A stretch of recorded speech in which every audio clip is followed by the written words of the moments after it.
Hi, this is Len Edgerly for the Kindle Chronicles, and I'm going to give you a little walkthrough of the new Kindle Paperwhite. This is a review copy. So you can see on the right here I've got the Paperwhite, and on the left the Kindle Touch. They look kind of similar at this point because the Paperwhite's built-in light isn't visible.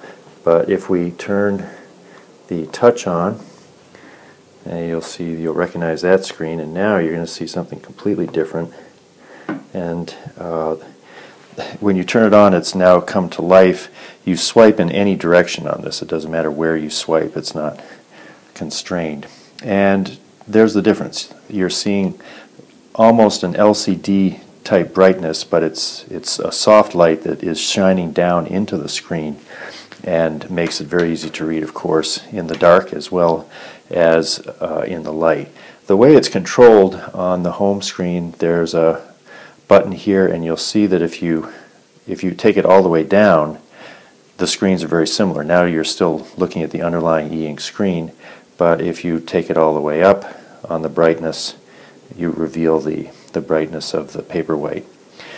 Some other things which are, you'll notice there is a physical home button on the Touch, and to reach the home button on the there is no physical button on the Paperwhite, so you touch the home icon up there. The touch screen seems more responsive. It's a different design. I don't know if you can see on here, but the touch screen is much deeper set in because it's an optical touch screen, and there are sensors figuring out where your finger is touching. And whereas this is a capacitive screen on the Paperwhite, so if you actually are touching it, in my experience, it just seems to be a little faster.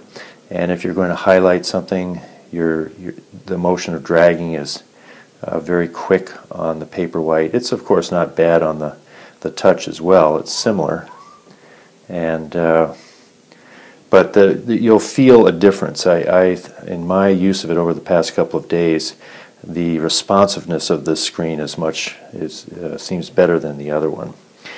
One thing you'll notice in the Touch, the new Paperwhite, that's pretty cool, is that you can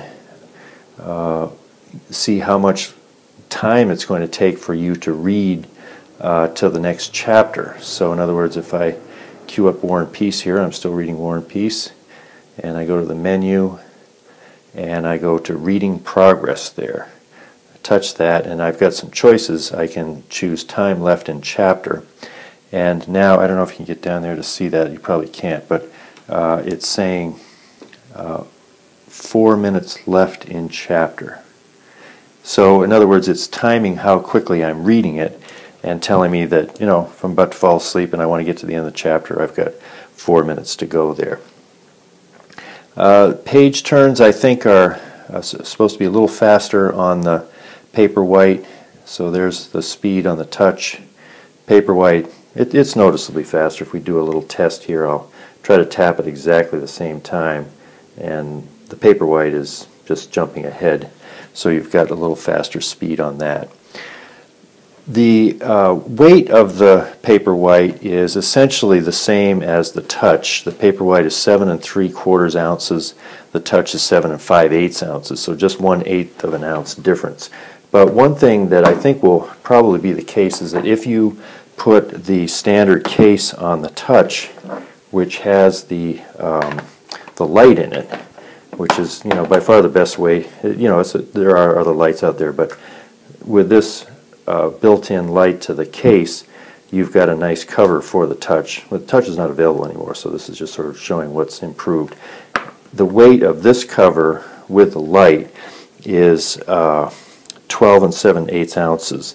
If you get the Kindle cover, which costs $39.99, it's $20 cheaper than that lighted cover was, and you just settle that in there, it makes a very nice snug fit. And also what's cool is that it has kind of a magnetic close, and when it closes it goes to sleep, and when you open it, it opens up. And this is as I say, a little bit lighter when you have the combination, because this case doesn't have a light built into it. I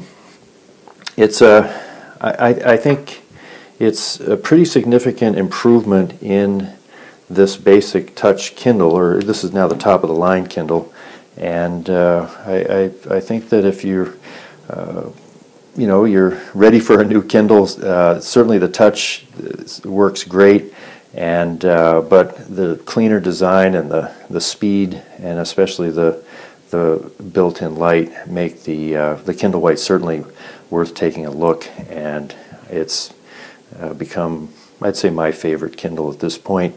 I do like the $69 Kindle, which is much lighter, but this has really the ability to do the highlights and everything with a touch keyboard. I think is much more desirable.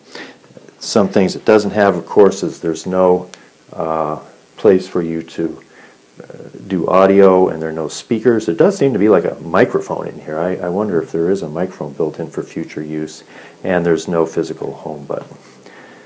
That's some first impressions of the new Kindle Paperwhite, which begins shipping this week.